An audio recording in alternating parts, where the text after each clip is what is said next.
I just hope you can hear me. I'm settling down just to check that everything is okay, and we'll start a few minutes from now.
So at exactly 5 minutes after we'll go ahead and get started with our webinar.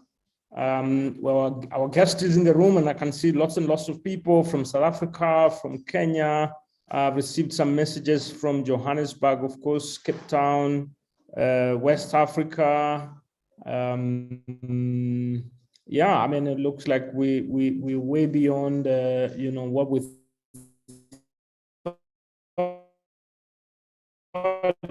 we can gender for. It is that we will participate from different sides of the continent.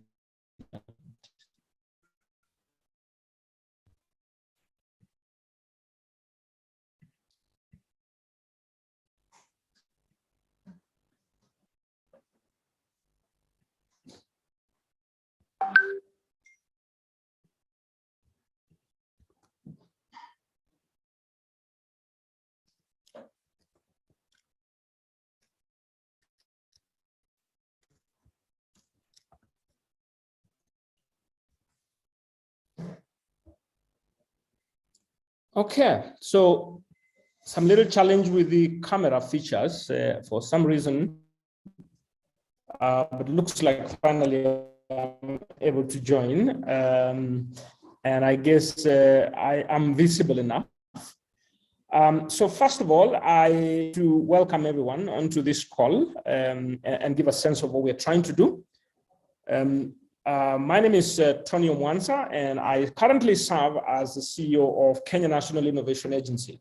It's just a relaxed Friday afternoon where we can have some conversations, inspiring and energizing, you know, each and every one of us in one way or another, based on some of the aspirations that we have as a continent.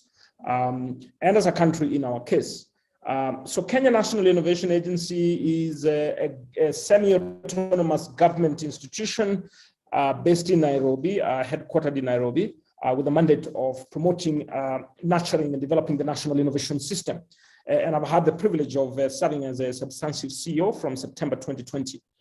As part of our campaign, that you may understand, we try to educate and inform and build networks that then energize the national innovation system. This is our mission, is to develop and manage a dynamic national innovation system that facilitates taking ideas to market. In other words, what we are really waking up every day to try and do is to try and see how many ideas and of what quality can find their way to market. But in order to do that, we have to try and build a national innovation system that is dynamic enough. This requires skills, this requires technology, this requires methodologies, this requires tools. We have to think through startups, commercialization processes, and so on and so forth. For those who might know, we run an annual innovation week, which we call the Kenya National Innovation Week, which we hold in December. Last year was between 6th and 10th, and we'll be doing exactly the same time this year. And we've got 4 tracks that we deal with. The first one is on skills and talent development, because we realize that for you to build the pipelines of innovation, you really have to dwell on skills. And skills starts from the basic elementary skills, issues of intellectual property, issues of appreciation on the leadership, the policy dimensions and operationalizing of policies, and so on and so forth. And then we also have a second track, which is on technology and 4th industrial revolution. And that demonstrates why we have this webinar too. And then the third one is on commercialization. We're trying to strengthen the national systems for commercialization. And finally, we've got a track on startups. And this is where we're trying to grow the number, attracting funding, and also solving societal challenges, as well as creating jobs. So as part of this narrative, we try to engage every so often with experts through the webinar, on a regular basis, potentially once a month, or sometimes we skip a month, depending on the realities we're dealing with. So today we have the privilege of hosting Philip Figo, who is a senior director at Thunderbird School of Global Management. I will actually only allow him to introduce himself, because I know he wears very many hats. He champions quite some work under the UNDP umbrella on 4th industrial revolution. You know, I've really tried to understand this gentleman for a while, whether he's an academic, is he an entrepreneur, is he a policymaker, is he a politician, is he a strategist, and I think he seems to have all these hats and he's very execution. It is then their privilege to invite Philip Figo. The floor is yours. So what we will do, Philip will introduce himself, and then also go into the agenda. Somewhere along the way, we'll take questions from my end and also from the audience as we propel ourselves over the next 1 hour or so. So Philip Figo, welcome, the floor is yours. Thank you so much, Dr. Tony, and I'll try to apologize early because of the internet. Apparently it's Friday and people are downloading many things in my village. Thank you so much, Doc, for inviting us to this conversation. I'll try to do the aid of slides. In case I break, at least the slides will guide people. As Tony says, we really, I come from the Thunderbird School of Global Management, which is part of Arizona State University. I wear 1,000 hats, as he mentions. For this purpose, I think I'm Senior Director for Africa, but then I'm also the Sub-Saharan Ambassador for the Global Blockchain Business Council. As you know, blockchain is one of the technologies that are driving the 4th industrial revolution. And then I also work with UNDP to curate this innovative program that speaks about Africa's leadership in the 4th industrial revolution. Thunderbird, I think for me, is where really this thinking comes from. And the idea is that how do you ensure that that we prepare future-ready leaders, whether it's entrepreneurs across the globe, who can advance inclusive prosperity worldwide. So we cannot lead, and let me start with that. We cannot lead in the 4th industrial revolution without inclusivity. And so when I go to, of course, the good things that I think we've been really blessed to be part of this interesting ecosystem that is Arizona State University and Thunderbird School of Global Management. We call it 1&1, the #1 school of innovation for the last 7 years, but also the #1 school of global management for the same time. So what is the fourth industrial revolution? And my communication colleagues tell me to try to be very specific on this. We know the first industrial revolution was very much took about 100 years. It's where steam basically powered industrialization. The second one, of course, was where electricity was discovered and therefore powered mass production. And we know that the sort of the industries at that time, especially the automotive industries. The third one was basically the ICT. And this is where I really like to spend a lot of time, because this is where really we started seeing the age of automation. And unfortunately, many people still think we are here in terms of the era, as much as some countries are still here and they need to move into where we are now, which is the fourth industrial revolution, which is where we are seeing a fusion of the cyber and the biological worlds, increasingly what we're calling cyber-physical systems. So this is just 10 years ago. So you can see the others took a longer time. This one is taking a shorter time. And the explanations will be, we're seeing a proliferation of technology. They're getting smaller with the smartphones. A lot of these technologies we know now are very new. From an iPad was born at the same time. The iPhones or the Samsungs in their current iterations were born about at the same time. So we've seen in this new era, we started seeing interesting things from nanotechnologies to sort of advancements in robotics in sort of light years in a very short period of time. And this is what is driving now industry. I think also we see, and as when I talk about sustainability, we cannot also not talk about the current acceleration of climate. And definitely we know now that human activity has significant impact on the planet and climate and every ecosystem. And so as much as we are going into this rapid age of advancement, we also must be wary that we may be also running into a situation where we are also making the planet unlivable. And so then how do you ensure that these two accelerations, climate and technology, can be wielded, for example, to begin even to mitigate around climate crisis? So people like at Thunderbird School and partners, we're looking at carbon removal. So this is something that technology can create capabilities of beginning to remove legacy carbon from the environment. So in the current age, basically, when we talk about the fourth industrial revolution, specific technologies, and I'm sure everybody sees this, it's basically robotics, it's supercomputing, it's virtual reality, it's artificial intelligence.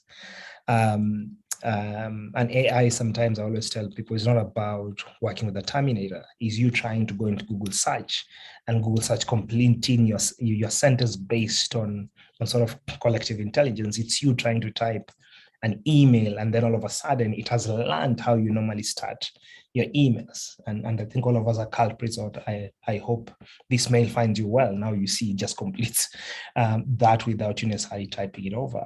And so we are increasingly seeing this stuff. When you go into Google search, now you can search images, or you can use that image and it automatically can begin to translate it without you necessarily even typing the word. And so I think when you look at digital trends in 2022, we are seeing actually an exponential growth. Despite COVID or with COVID, we know we are plus 4.0% increase in the last 12 months of 2021. We are adding an increasingly new user base of technology. We have more people on social media, and therefore we have also more people on mobile telephony. COVID-19, as many of us know, is one of those crises that required many of us to digitize. So previous naysayers around technology all of a sudden realize that in a world that requires lockdowns, which is still ongoing, we keep on forgetting that the crisis is not over. We were required to social distance or safe distance. We're required to work remotely, and therefore we had no option but to adopt technology. And this happened very rapidly. So we see the trends emerging, and I'm sure the data would have changed by mid this year. And so just in terms of a snapshot, we know we are about 7.1 billion people. In Africa, really, I really want to stay on the mobile. You can see it's 5.31 mobile. Countries like Kenya, 100% connected via mobile. Ghana is one of those. And increasingly, smartphones are getting smaller and cheaper, and therefore we'll see trends leading towards people adopting more of these gadgets. In populations like Africa, where we're at a median age of 19.7, we know there are young people who are mobile only. They've never seen a PC, and chances are that they will never see one, because this is where the technology is going, and the phones are becoming more sophisticated. They're becoming conduits, because the backend processing is happening on the cloud and it's supercomputers. And so you do not necessarily need to have that processing power in your hands. And so gadgets can be smaller, but leveraging on a larger network somewhere else. Okay. My apologies. My computer reset. So let me go to the tools. So basically, I think in terms of the specific technologies that I believe are driving this fourth industrial revolution, as I said, the first one, of course, is artificial intelligence. And I think I've mentioned what that is, especially around manufacturing, travel, how we care for people, simply because of what I call the fire hose, the amount of data per second that we're processing. It's beyond human capability to process it fast enough. So you need something else to help us process it, and therefore artificial intelligence that is trained on data produced by humans per second then begins to help that conversation. Blockchain, of course, we've heard about it, is very much a way to be able to secure information in blocks that are more secure. And so digital currencies, where crypto really falls in, is where then we're seeing now kind of digital money emerging. As much as there were naysayers in this space, whether it's Bitcoin or Ethereum, we are seeing now central banks embracing not necessarily cryptocurrency, but digital currency. So we know we are moving into a world of digital currencies that will be a medium in the fourth industrial revolution. Big data, I don't have to explain this. It's a lot of data that is coming up, requiring interoperability. And so how do you ensure that all this data that is being generated begins to make a sense for decision-making and action at the individual level, but also at government or private sector level? Internet of Things, and we're seeing 20 billion devices. We are seeing connected devices. A fridge can call you that you're out of milk.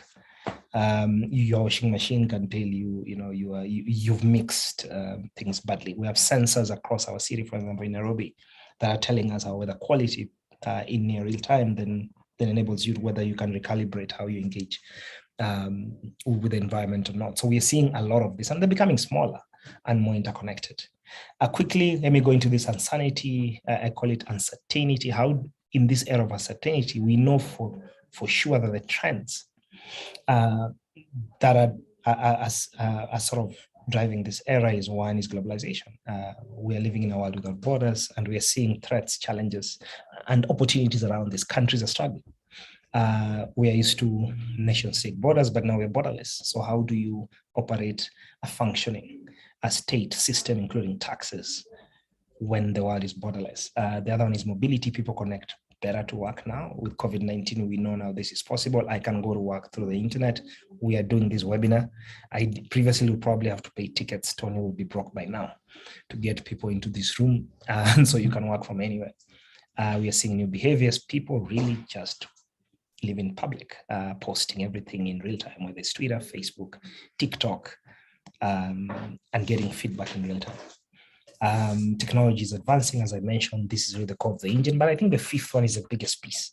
The fourth industrial revolution, or the third, or the second, or the third, could never have happened without humans.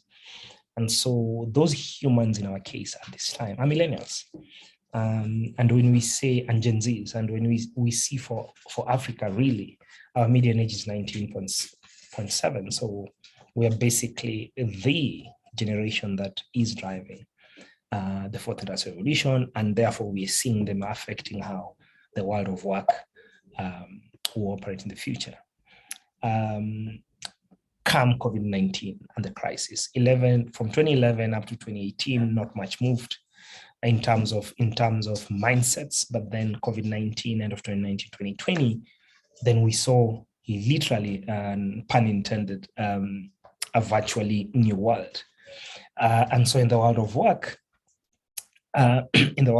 we are seeing about 88% of companies encouraged or required employees to work from home, right? So, and this, ideally, you can see what the big tech companies, and most of them are saying, listen, going forward, we can either do hybrid, or you can even work from home forever. And we are increasingly seeing co-working spaces emerging and offices become redundant, because now we understand with technology, you can actually increase productivity with remote work.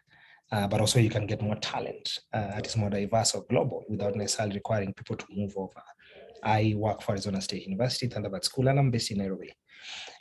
So we see, for example, specific for I know there are people from other parts of the world, but just for a use case, 52% of all work activities in Kenya can be automated as I speak. So 48% of jobs are potentially the only ones that can be done by human and human alone. And even of the 48%, they could be done by humans and machines or sort of technology assisted at the same time. So, and this will keep on changing when machines become more smarter and learn from our data. This is the slide that I get a lot of problems to tell people these jobs are going by this year. So if you are in any of these jobs, I would suggest you start to think how to skill, reskill, and upskill. And you see a lot of them are really mundane or manual. They're those repetitive jobs, and a repetitive job, a machine can be trained, and it can easily probably replace you or do it better. In this list, I probably add journalism or news broadcasters, and we've seen how this has already been tested, where an artificial intelligence engine has read news better than a journalist who sits in front of a TV. It didn't need to go for a toilet break or bathroom break, and never got tired or never needed to sleep, so it just read the news. We are wondering if your slides are moving. Sorry? We're wondering if your slides are moving. Oh. Oh, Jesus. So maybe you're stuck there. This is not good. You can see that? Yes, now we are somewhere, we're seeing 75 million and so forth. Oh God, so you missed a couple. Anyway, I'll share the slides after this. So basically, yes, so I was saying these are the jobs that are going. Then these are the jobs that most likely are being created this decade. So depending on whether somebody is ready or preparing for the fourth industrial revolution. This year, and this is the reason, right? And the reason is because companies, and these are trends that we are seeing, that companies are more embracing these technologies, right? Cloud computing, big data analytics, Internet of Things devices, cybersecurity, AI, machine learning protocols, e-commerce platforms. So based on how companies are moving and adopting these technologies, that is basically then driving the demand for these 10 core skills. And so it will be super important then for everybody to think through, if you're going to sort of remain undisrupted and undislocated in this revolution, then you need potentially to watch the trends of companies adopting technologies and seeing the requisite skills that are required for you to be able to remain relevant in the world of work. This year alone, these are the trends we are seeing. So these are the top 10 roles this year alone, right? So if you're anywhere around AI and machine learning specialist, you're okay. Data scientists not going anywhere, robotics engineer, and you see a lot of them are very much tech heavy. But then when you come down here, you start seeing behavioral science technician, right? And then you see customer success. Those two are interesting. And those basically then require, are those ones that are almost the translators or interfaces between the technology world and the physical world. Then, so just in, what are those sort of what we're calling, and these are relatively new, now those kind of groundbreaking trends that we're seeing now around the fourth industrial revolution that are potentially disruptive. We know now we are in Web 3.0, which now allows this whole virtual and augmented reality to be interfaced. As you know, the fourth industrial revolution is about physical and as cyber physical. So the metaverse is where now everything is happening. And so if any trend or anything or any indicator is to tell us this is where the world is going, Facebook renamed itself from Facebook to Meta, understanding that this is where many things will play. And so the metaverse, we know, is where the digital and physical worlds collide, is where we can be anything we want through avatars, and we can create our own digital identities. We're already doing it through pseudonyms, but not in this 3D format in Twitter or Facebook or social media, where we don't use our real identities for some people. But then now we have basically a world that is created because computers are enabling us to create these worlds, basically, so that we can then assume these identities and basically work, trade, live, communicate. The biggest hit right now, I think, around this, and I say this because I think I want Africa to think about this a lot, is this NFTs, these non-fungible tokens. At least non-fungible tokens, are unique. You cannot exchange. They're very unique. You cannot exchange them, and we're seeing a lot of these NFTs are very much around collectibles, right? So whether it's digital artworks, sport cards, things that are very rare, and they're simply enabled because of technology where we are, whether it's blockchain, because you can secure it. And there was a ruling, I think, 2 days ago by the UK that you can actually sue for theft of your NFTs online. So you can actually take somebody to court, because this happened when a charity, somebody stole rare digital sort of artifacts from a foundation for women, and so they took this case to court, and now there's a legal precedence in the UK that you can actually take somebody to court around this. I wanted, just because my communication people said I need to be specific. So this is a collage of images called Everydays, the first 5,000 days. In March this year, this was sold for 69.3 million. It's something like this. It's a digital collage, but it was sold for that as an NFT. So you can imagine the opportunities that potentially we have if we get into this world, especially because Africa is really much cultural. And so there's opportunity to sort of sell a lot of our unique identities for NFTs without necessarily worrying that somebody, like in the second, third revolution, when our artifacts were stolen from us and taken somewhere else in other jurisdictions. The most recognizable one, I thought I'd bring this, is, of course, we know these guys. So these guys sold their meme as an NFT at $1 million in an auction. And you can see the sort of the person who won it. It was about $1.04 million. So this is real and it's happening now. And this was April, just a month ago, this year. So there's an opportunity, I think, around NFTs. Quickly, where do we, I'm always asked, where do I start? First things first, and this is for, Tony knows this, and I obsess a lot of this with governments and the private sector, is that we cannot lead in the fourth industrial revolution without these foundations. And these foundations build from the first, second, and third. Only a third of Africa has power. For South Africans, I know you're familiar with load shedding. For Kenyans, blackouts. We don't have sufficient energy to power this revolution. So we need to get serious around our electricity and our energy game. And it can be clean and green and all those conversations, but we need energy to power this revolution. The second one is data. Africa has the largest data gaps, especially on those sectors that can drive this economy, like the food sector, where our data is bad, the health sector. So how do we increase our data game? I understand data protection, but we need that data first. So how do we invest in data systems so that AI and machine learning can actually be trained on our data? And so that either we can protect it, monetize it in a way that is safe and anonymized, but you need to invest in data. The third one is internet. And in this case, I mean quality internet. It needs to be broadband, and we need to get into 5G if we get into 5G, but let it be quality and accessible to everybody. The dividends of technology cannot only flow to those who adopt, to early adopters. It needs to be equitable for Africa to grow and transform. The third one is skills. How do we ensure that our institutions of learning skill to skill and upskill in a way that they have sight of industry and how the industry is shifting? I've shown you the top 10 skills this year.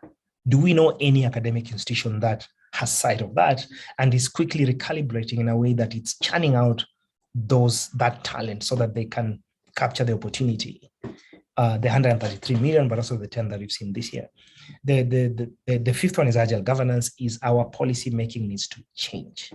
That we cannot be making policies in a way that stifle innovation.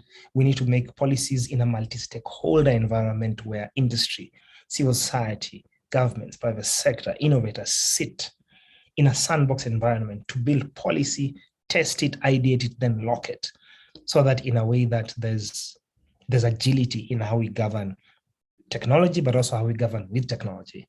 The sixth one is sustainable finance. Our money needs to understand the fourth industrial revolution. Financing models, new business models are required for Africa to be able to embrace this technology. And not only Africa, and this is even for your own institutions, you can mirror this. I may remove energy, I may remove sustainable finance, but you can see yourself in this organization, even in institutions, that you really need to invest in this if you are to lead in the fourth industrial revolution. Finally, it's about leadership. And I think we need a different mindset. And this is what we preach at Thunderbird, where we need a future-ready leader, because you may have all of those. But if you do not have an agile mindset, and then everything fails. We may have the best plans, but if the leadership does not encourage people to take initiative, if it doesn't encourage creativity, if it doesn't encourage entrepreneurship, or if the leadership itself is not entrepreneurial, if the leadership doesn't have a global mindset, that you can be disrupted. I think we can ask hoteliers for Airbnb, or taxi drivers taxi car owners for Uber, that you can be disrupted if you're not necessarily understanding how the world is moving. You must be interdisciplinary. Sectors or silos don't work alone. You must think across sectors. And so this is what we think. And finally, I think a lifelong learner. Learning doesn't end with this revolution. We kind of have to skill and upskill ourselves. For innovators, I think for me, where the opportunity lies is in creating those innovations that are searching for new markets, are creating new value chains, are bringing new suppliers, are bringing new ecosystems. Facebook has already been created. I'm sorry, that is done. We need innovators to think about solving problems, and through solving those problems, create new markets, new opportunities, new value chains, and new ecosystems. And I think this is where Tony and I really agree. And I love what he does at Kenya, that tries now to spur this immense opportunity. What I'd like to encourage you is start today. We put our money where our mouth is. So at Thunderbird, we have unlocked this fully scholarship and at no cost opportunity for non-degree people. We know a lot of our entrepreneurs do not have university degrees. So we have a global entrepreneurship innovation bootcamp. It's about 16 modules, 50 hours, world class. It gets you started now on being an entrepreneur in the fourth industrial revolution. We're also inserting this sort of offer at the undergraduate level and the graduate level, because we understand at this time, as much as you're studying architecture, you need to start architect plus technology plus entrepreneurship. So it must be your discipline plus, doctor plus entrepreneurship plus technology plus innovation plus. So basically, this is what we're offering, and happy to have conversations. The URL is there. Again, fully scholarship at no costs. The first two are credentialed. As long as you have a B and above, you can convert them to university credits. And Dr. Tony, with that, thank you very much.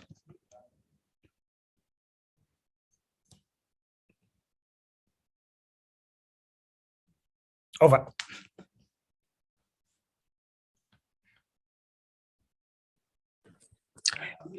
Can you hear me, Robert? Philip, good. I just had to manage a couple of things here. So I think it's a great opportunity to hear an expert go through this. And one of the questions that I keep asking myself, how do we lead? You know, being players is one thing, and how do we lead? Yeah, and so I think for me, you know, like in every innovation week. Sorry? Yeah. Okay, it's a question. Is that a question? It's in my internet. Basically, I think if that is a question, then the leadership, I think, will be, I think for me is in the six.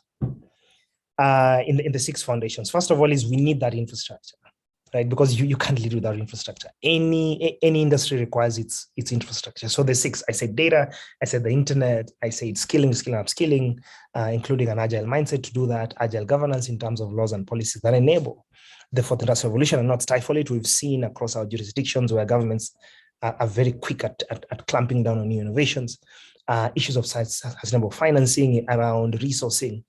The banks and financial systems need to understand African innovations, because Facebook, I mean, think about it, it's a platform, and yet they could be able to actually raise money. In our continent, it's very difficult for our financial systems to understand that, but also we need our own philanthropy to begin to think through how to begin to invest, but also our own business people or people who are affluent to think about retooling their money in a way that it begins to invest back into the continent. Then, of course, I talked about energy. Yes, so sorry, Dr. Tony, I think I see those six. But then the other one, of course, is again leadership. The agile, we need leadership. We need a different form of leadership that is very agile and is not afraid of technology.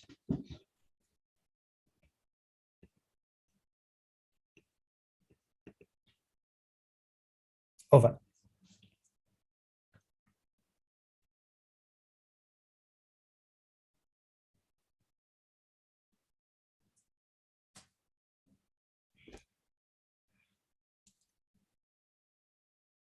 Tony, are you there?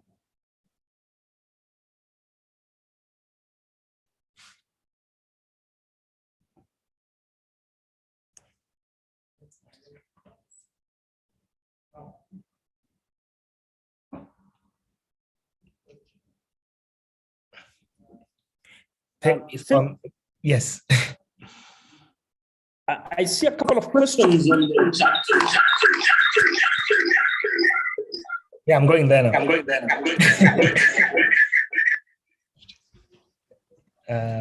Yeah, so I think.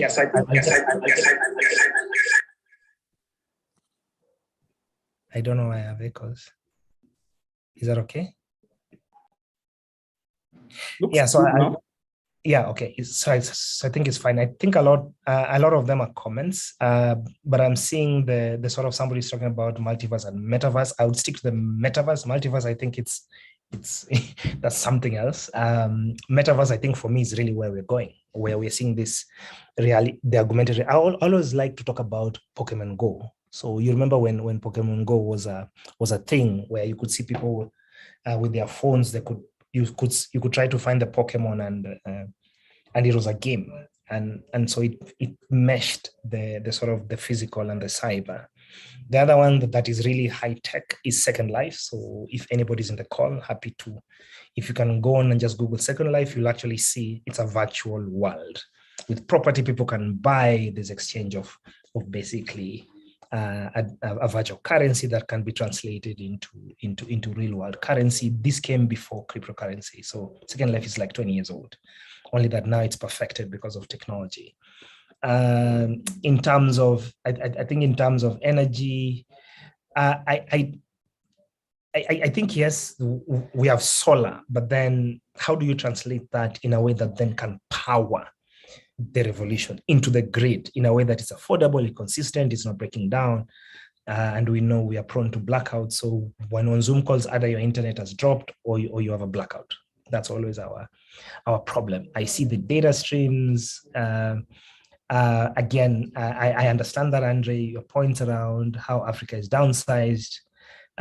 This is basically representation. Maybe this is where we need a lot of Africans to begin to curate knowledge. We've always been saying that we need to be knowledge producers in a way that we begin to engage based on facts and evidence, and so populate the world's knowledge with our thinking. I agree again in terms of our potential for resources. I think a lot of the fourth industrial revolution technology, whether it's coltan, comes from Africa, and I know you mentioned a couple of those. So the idea is that how do we, especially through this Africa Free Trade Area Agreement, is to think through how we can begin to trade ourselves and then build our own capabilities, whether it's and now we can do it because of technology. We can leapfrog. We can manufacture very quickly, and people like Professor Gashiga at Gearbox are trying to do that very quickly. Issues around artificial intelligence. Yes, of course, AI can do harm. Like any other technology, technologies have dualities. We know now, for example, where we've seen during COVID-19, where algorithms had biases, where stimulus packages were based on AI went into the wrong people or disenfranchised a certain demographic.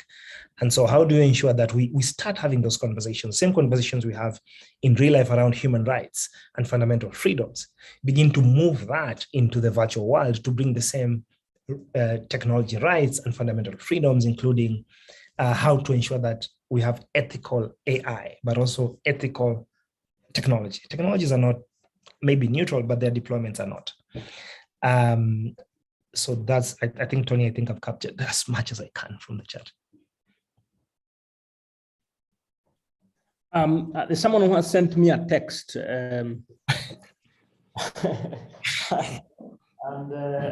he's simply asking about, do we have specific aspirations are one thing, but he wanted to hear more like, can you give practical examples of where can I go and I see real stuff happening that demonstrates we are on our way leading? So that it's more and more practical. What exactly is happening on ground that demonstrates we are on our way there? It's everywhere. So this is the element when I say when Africa is leading, Africa is not leading because we built these technologies first. It's leading because of how we are wielding these technologies for our own advancements and how we are solving problems, right? So if you look at Rwanda, Rwanda has a center for the fourth industrial revolution.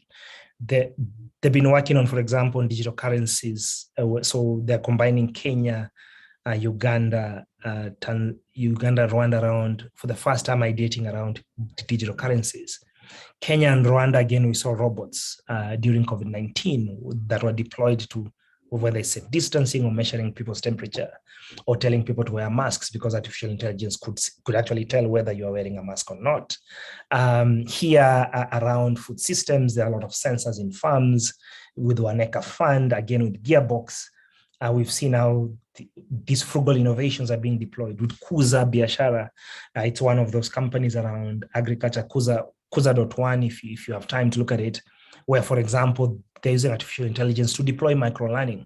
They've already done 6 million young people in hard-to-reach areas because of the fourth industrial revolution. They've been able to deploy frugal technologies that are able, for example, to sort of have a localized internet in areas where they don't have an internet connection. So deploying a localized internet with devices and being able to sort of deploy micro-learning. It's everywhere. It's just not shiny. Let me just say that. If you're looking for a shiny thing, that you probably not see that in Africa for now. There's one observation about fearful leadership. I see sub-Saharan leadership kind of fears technology. Is that something you relate to? What we've seen, and this has been an experience, that we need to change the experience of how leaders first interact with the technology. Because we've seen where that fear comes from is when that technology has been disruptive, that the first instance that they see the technology, it's in its disruptive phase. And so that's where the fear goes. The first time, for example, a lot of our leaders saw WhatsApp was in its disruptive, where it was used for organizing or there's protest. It's always around elections, or those, what I call governance hiccups.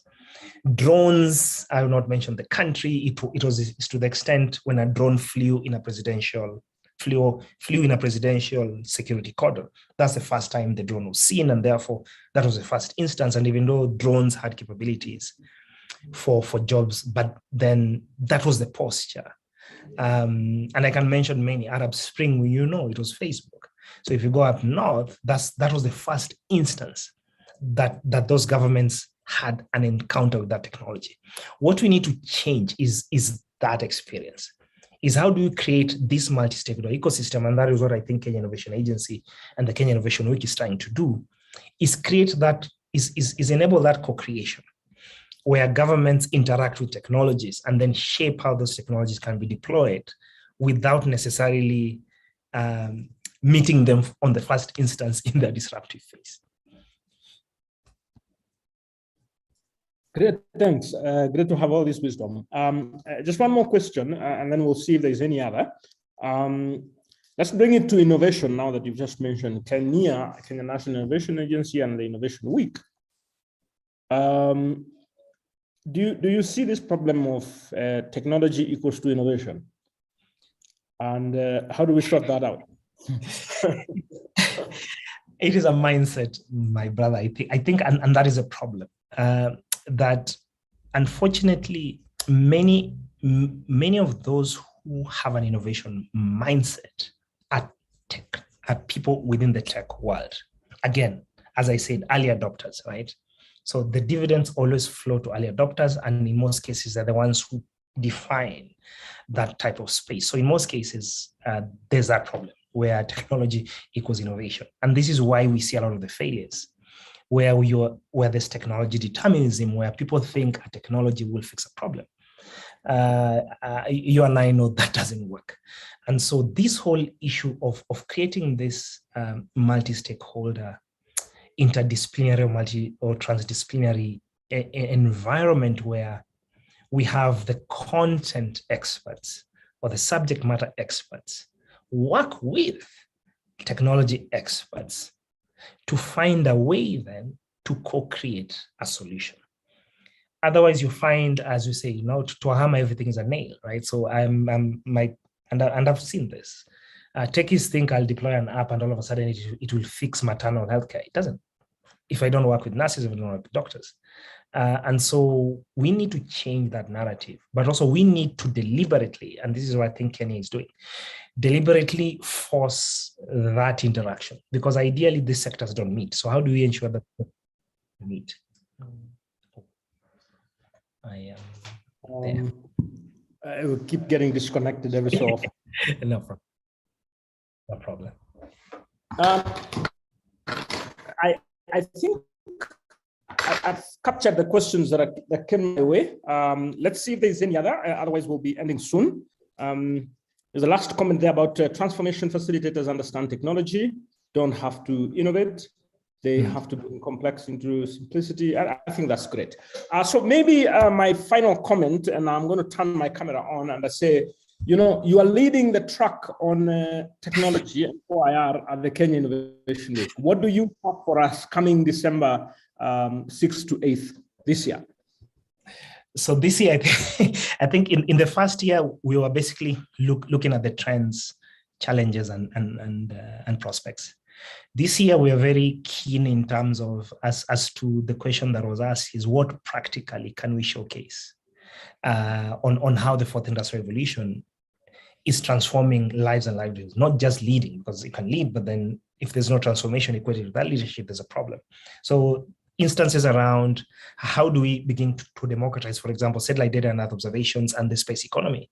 We are seeing now with the Kenya Space Agency, South Africa Space Agency, we are trying to bring all those space agencies together in a way that then they can begin to unlock the benefits of satellite data and Earth observations to innovators, because spatial planning and understanding technology of space is important, whether it's around logistics, whether it's around climate, whether it's around land. So we know that's important. So I think that's cool. The second one we think is then issues around food systems and food systems innovation. We are seeing with Ukraine, right? We didn't know that we don't even know where our food is. So our idea is that how can we use predictive analytics to be able to understand the global ecosystem, and how then we begin to sort of buy time so that we can solve our problems. The third, I think, big thing is this metaverse conversation, right? We cannot be in this story. Again, our leadership will come in a way that we understand the trends and begin to lead in embracing those trends. How can somebody in Christie's be selling a photo at $69 million when you have the cradle of humanity in Kenya that I'm sure is worth more, and that money can do more and stretch our development? So the metaverse is something that we want to look at very carefully. And then, of course, we're still in a pandemic. Is how do we're in a pandemic, but also we have other little pandemics, malaria, so how do we use the fourth industrial revolution technologies, including drones? So the whole deck of technologies to be able to solve health and strengthen our health system and ensure that we have health systems innovation. And then, of course, for me, will be then how do we also interface with everything else? It's good to create these innovations, but can we commercialize them so that we begin to grow our entrepreneurship ecosystem? Can we improve our skills, not just for the techies, but also for the users? Because we know sometimes machines die because they were built and somebody was not able to use. Then how do we ensure that this whole fourth industrial revolution builds startup Kenya? Kenya needs to be that startup country, but then needs to be that startup in the fourth industrial revolution, so that we lead in terms of how this then reflects in our GDP. Wonderful. Thanks very much. It turns out that the last 1 week we've been spending a lot of time recruiting board members of the Kenya National Innovation Agency. And one board member challenged me today and said they don't want to wait for the Kenya Innovation Week at the end of the year. They want to see some engagements or maybe of a smaller scale as we go along. And we've identified 3 sectors, and somehow you've spoken to them. One is on healthcare, looking into universal healthcare issues, healthcare financing, access, and so on and so forth. And then the second one we've picked around is actually energy, because we realize the dynamics around energy, all the way from rural users who are wiping out trees in the name of getting firewood, to national grid issues. And somebody complained today and said they live in Karen and they pay 50,000 shillings a month on electricity, even when they didn't use an inch, a dot the entire month because they were on safari. So energy is another area that I think we're going to have more of a mini engagement roundtables kind of thing. And we're looking at them as innovating in energy, innovating in healthcare, and then innovating in agriculture and food security. Those are some things we've picked, and we hope that we will be able to organize a bunch of roundtables in the spirit of promoting innovations. We'll be looking for startups in those areas. We'll be looking for funders in those areas. And then we'll culminate everything at the Kenya Innovation Week between the 6th and the 8th of November. We look forward to all the magic that you can bring in town. And I can see you have very many fans here who have kept engaging. Now, as it approaches top of the hour, I think we'll close so that people have an opportunity to transition and go to their homes and look like the way you are dressed. You're already on weekend mode. This is Friday, Thunderbird. I'm wearing my uniform. Yeah, great. For those who are interested, the slides, Philip has actually shared them on the chat, and we are happy to circulate them accordingly. You can reach out to us on info@innovationagency.go.ke. You can follow us on Kenya Updates. If you want to follow the CEO, you can follow the CEO, not a problem. We also post some of these presentations on our YouTube channel, so you can kind of catch up. We're planning the next webinar, which might revolve around vaccination or healthcare issues and innovation. So watch on our social media. We'll do the next announcement at the right time. Otherwise, have a good evening and good morning if you are not in Kenya. Thanks. Thanks. All right. Okay, bye.